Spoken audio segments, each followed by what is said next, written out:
네, 제가 그 피해자들한테 얘기를 들었을 때 제일 걱정을 하는 게 경찰에게 수사를 전부 맡길 경우에 가장 걱정되는 부분이 지역 유착. 그러니까 지역에서 경찰들이 오랫동안 근무를 하면서 지역의 유력인이나 유지들과의 굉장히 긴밀한 관계를 형성하는 경우들이 많아서 그런 권력자와 관련 있는 사건 같은 경우에는 수사를 소홀히 하거나 암장하는 경우들이 상당히 있다. 그래서 뭐 성폭력 사건 같은 경우에는 그 양쪽의 입장이 갈리고 이제 그 초기에 증거를 확보하는 게 굉장히 중요한데 이런 것들에 있어서 경찰에게만 수사를 전부 맡기는 것에 대한 굉장한 불안감을 가지고 있어요. 그래서 그 본인의 그 문제에 대해서 제대로 표현을 하기 어려운 아동이나 장애인이나 이렇게 사회적 약자의 경우나 그 사건 초기에 증거 확보나 양쪽의 상황을 정확히 파악할 필요가 있는 성폭력 사건이나 이런 경우에는 이런 우려들, 지역의 유착 문제나 은폐 문제나 암장의 문제에 대해서 어떻게 우리가 대안을 제시할 거냐 그런 걱정들이 있거든요. 그리고 이제 그 검찰은 기소에 충실하라고 하는데 지금 많은 분들이 또 우려하시는 거는 기록으로 나와 있는 자료만 보고 지금 실체적 진실을 발견하는데 얼마나 이게 그 유효할 것인가. 그러니까 물론 이제 뭐 그 서류를 보고 뭔가 부족하다고 생각하면 요청을 해서 또 받을 수 있겠지만 사실 이제 대부분의 사건은 그렇게 해결이 될 거라고 저도 생각을 합니다. 하지만 아까 얘기한 것처럼 지역 유착이나 이제 뭔가 은폐를 하고자 하거나 암장을 하고자 하거나 최근에 뭐 발생한 장윤기 사건이라든지 뭐 이런 여러 가지 사건들 같은 경우에는 서류만 보고 여기에 대해서 문제 제기를 한다고 해서 지금 피해자들이 생각하는 것만큼 구제가 될 것인가 이런 의문들이 계속 있는 거거든요. 그래서 여기에 대해서는 우리가 과연 지금 나와 있는 대안만으로 충분하다.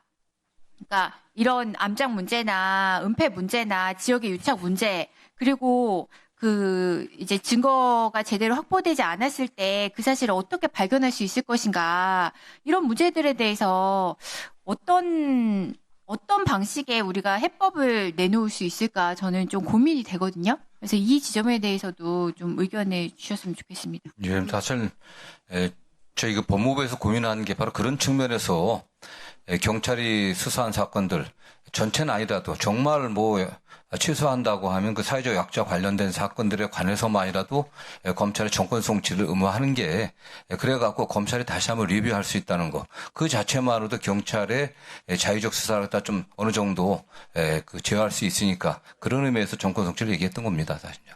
그래서 사실은 그 정권 성취에 대해서는 그러니까 뭐 피해자 단체에서는 굉장히 적극적으로 얘기를 하고 계시잖아요. 그래서 이것이 될 경우에 뭐 부작용이 뭐가 있을까요? 정권 성취가 그 추진이 된다면 어떤 부작용이 있을까 좀 궁금해서요. 저는 뭐 정권 송치했다고 해서 피해자나 사건관 물론 뭐 정권 송치하게 됐을 때 사건이 조기에 경찰 단계에서 종결될 수 있던 사건들이 검찰 단계에서 종결된다고 하면 또 시간적으로 좀 지연되니까 사건이 확정되지 않는 상태에서 해당된 피의자 정말 억울하다고 하면 아무 혐의 없다고 하면 좀 더 불안정한 상태가 오래되니까 그런 불안감이 있겠지만은 그러나 반대로 정권 송치로 인해서 얻는 이익이 좀 더 크다고 좀 판단됩니다. 네. 근데 이 정권 성취에 대해서 굉장히 좀 부정적인 의견들이 있는 이유는 뭐예요?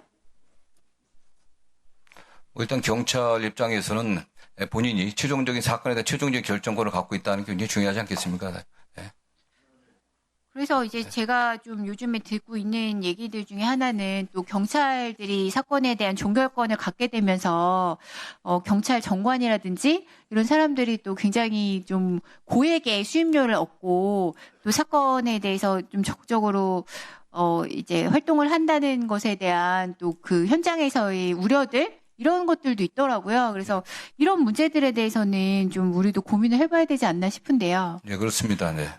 어쨌든 이게 송치해서 최종적으로 검찰이 기소하는 권한도 크지만 송치하지 않고 경찰에서 종결시키는 권한도 그 이상 좀 크다고 보고 있습니다. 물론 그거 관련해갖고 기록을 넘겨갖고 다시 본다고 하지만 송치해갖고 의무적으로 검찰이 보는 거하고 일부 기록만 넘겨갖고서 검찰이 대충 보는 거하고는 차이가 굉장히 큽니다.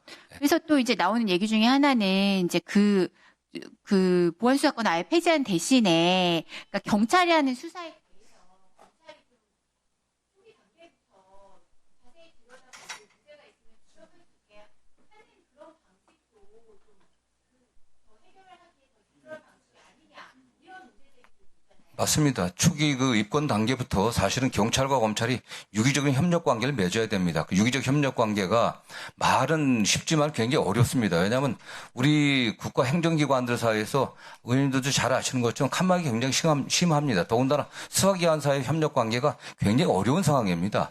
이런 상황에서 이게 제도화되지 않는다고 하면 더 부작용이 큰데 실질적으로 검찰과 경찰이 사건의 초기 단계에서부터 어떻게 유기적으로 협력할 것인지 수사하는 경찰과 또 법리적인 판단을 지원할 수 있는 검찰과 잘 협력 관계를 맺어줘야 되는데 그것은 뭐 그 사회의 수사기관들과 사이에 오랜 그 역사 전통사에서 만들어지는 거기 때문에 저는 뭐 좀 더 촘촘하게 많이 하신다고 하면은 제도적인 장치를 만들지 않으면 어렵습니다. 그게.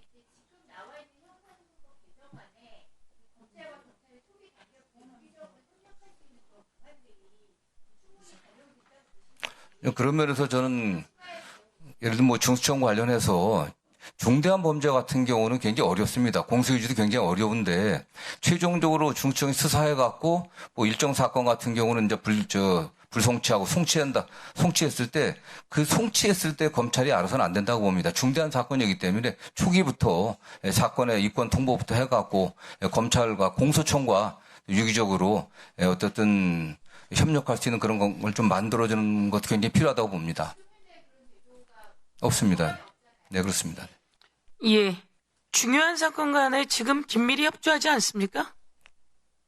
그렇진 않습니다. 뭐 그렇지 않습니다. 지금 중요 사건 같은 경우는 네. 흔히 말씀하셨다시피 합동수사본부로 좀 많이 구성되어 있습니다. 그렇습니다. 합동수사본부를 하든 합동수사본부의 근거가 좀 없어지고 있기 때문에 그 문제 관련해서도 그런 것들도 이제 같이 논의할 수 있는 거죠. 그러니까 제가 말씀드린 것은 그 많은 사건 오는 거 역할 나눈 거 아닙니까? 한쪽은 수사하고 한쪽은 기소하고 그렇지 않습니까? 법무부 장관님? 역할을 나눈 겁니다. 한쪽은 수사하고 한쪽은 기소하고. 그러나 중요한 사건 같은 경우에 중대하게 서로 긴밀하게 협력하고 모든 사건을 뭘 다 긴밀하게 협력하겠습니까? 그래서 그러나 중대한 사건 그리고 이번 사건처럼 경찰이 연루된 것을 할 때는 그 경찰이 수사 못하게 하고 이런 것처럼 양쪽이 잘 긴밀하게 협력할 수 있는 안을 좀 만들어 오시면 좋을 것 같습니다. 네, 알겠습니다. 네. 말씀처럼 공소시효가 얼마 남지 않은 사건은 어떻게 합니까? 제가 지금 들어보니까 3개월 정도 남기면 빨간불이 들어온다고 합니다. 서로가 빨간불이 들어오고 그래서 이거는 두 양쪽이 다 긴밀하게 협조하고 있다고 합니다. 그게 공소시효가 얼마 안 남은 것을 킥스라고 하는 건 언제 주로 좀 완료가 되었나요? 킥스 체계는 그전에는 서류를 들고 왔다 갔다 했겠지만 킥스 체계라고 하는 게 뭐죠? 킥스 체계라고 하는 것을 저희가 들어보니까 한 1년 전에 거의 완성이 되었다. 그래서 킥스 체계는 전자문서로 주고받고 그리고 공소시효가 얼마 안 나온 것은 빨간불이 울리고 그러면 같이 협조해서 하는 것이다. 이렇게 얘기하더라고요. 그래서 그렇게 하는 장치를 더 만들고요. 그 다음에 구속사건 같은 경우에도 검사가 현장에 와서도 볼 수 있게 해야 된다. 경찰들 다 좋다고 하더라고요. 그래서 같이 할 수 있는 형태들 이런 것들을 좀 하셔서 아까 말씀하신 것처럼 중요 사건에 합동수사본부를 만든다든지 이런 부분들도 체계를 만드셔서 놓치지 않게 그렇게 해나가면 좋을 것 같다 이런 말씀을 드립니다. 네, 그런 안을 만들어 주시죠. 위원장님 공소시효 관련해서는요. 네. 되게 공소시효가 피의자가 도망 다니거나 체포를 못 해갖고 신병 처리가 안 돼서 사실 공소시효가 만료되기 한두 달 전에 이렇게 체포되거나 이때부터 수사 시작되면 지금 말씀하신 그런 것들이 많이 문제가 됩니다. 사실요.